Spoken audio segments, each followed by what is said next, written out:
चलिए बच्चों, आज हम जो है यूपी बोर्ड में आने वाले कुछ क्वेश्चन देखेंगे जहां से अवकल समीकरण से एक क्वेश्चन जरूर आता है कि इसमें हमें कोटि और घात निकालने के लिए आता है।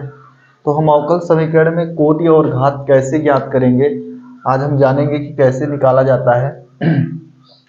तो किसी भी अवकल समीकरण में अगर हमें घात और कोटि ज्ञात करना हो तो सबसे पहले हम उस अवकल समीकरण में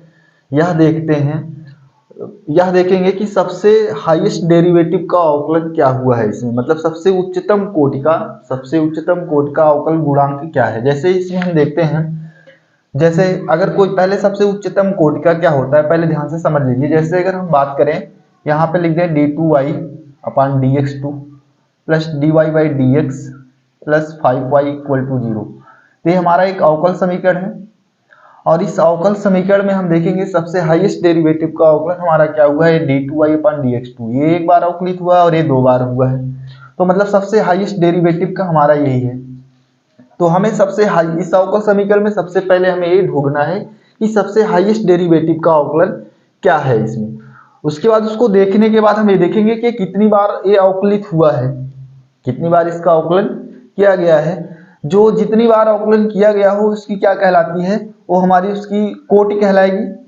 क्या कहलाएगी? कोटि। जितनी बार, जैसे ये कितनी बार अवकलित हुआ है, दो बार, तो इसकी कोटि हम क्या बोलेंगे, दो होगा। और जो हाईएस्ट डेरिवेटिव होती है, जो इसकी पावर होती है, इसका जो पावर लगा रहेगा वही उसकी क्या कहलाएगी, घात कहलाएगी। वही उसकी क्या कहलाएगी, घात। अगर हम इस पे देखेंगे, अगर हम इसकी घात क्या मान लेते हैं, एक, इसकी अगर हम घात की बात करेंगे तो इसकी घात कितनी हो जाएगी, हमारी एक हो जाएगी।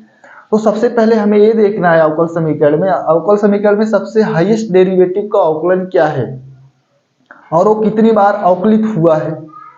जितनी बार अवकलित हुआ है वो हमारा उसकी क्या कहलाएगी, कोटि कहलाएगी।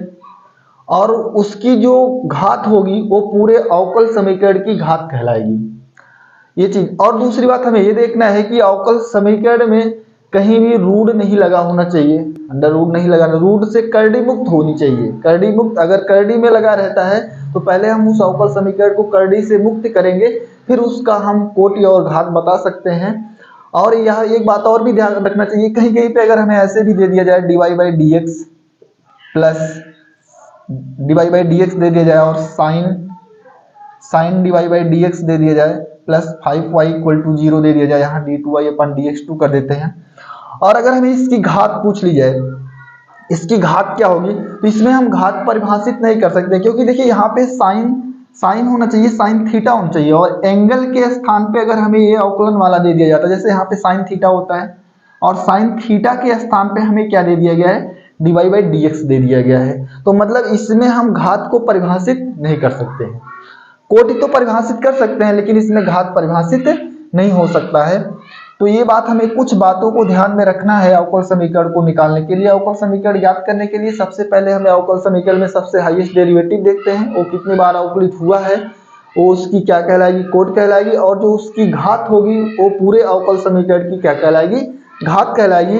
फिलहाल हमें ये देखना है, अगर कहीं पे साइन थीटा कास थीटा ऐसे वैल्यू आते हैं और वहां पे एंगल के स्थान पे अगर हमें dy बाई dx मिल जाते हैं, तो इस तरह के अवकल समीकरण में हम क्या कहेंगे, घात परिभाषित नहीं होता है।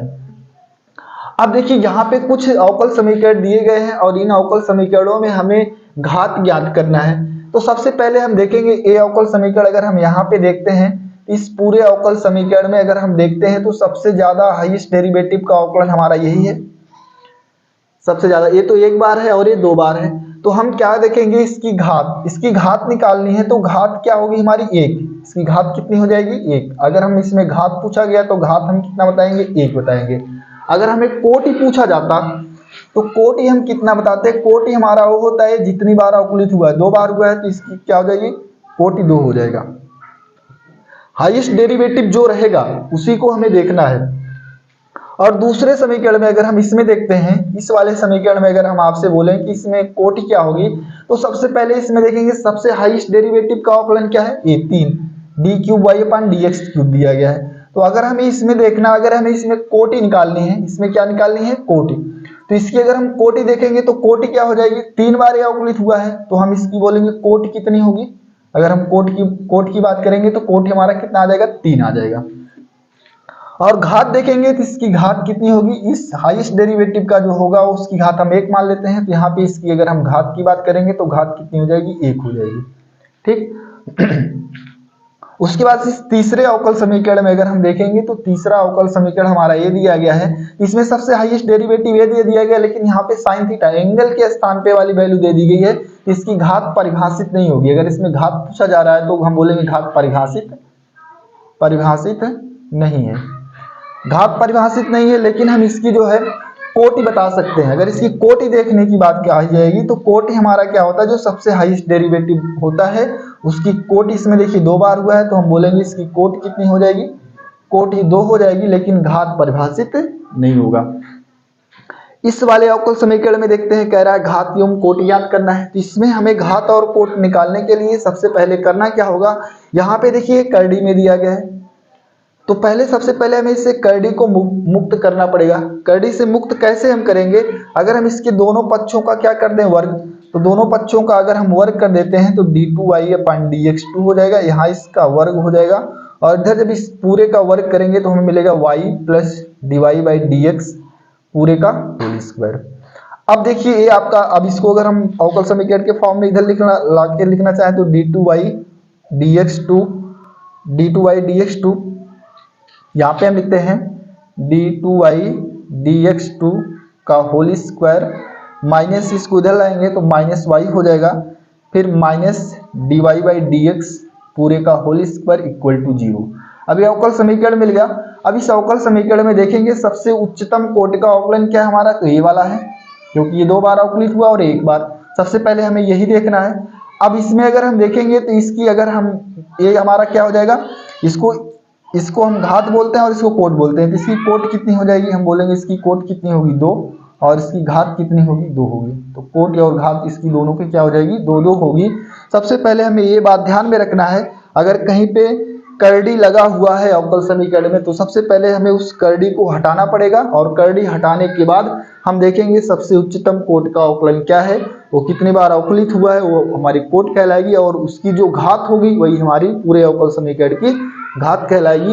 ये बोर्ड पेपर में लगभग हमेशा ऑब्जेक्टिव में एक क्वेश्चन तो जरूर आता है 100%, तो इसको आप ध्यान से समझ लीजिएगा। Thank you.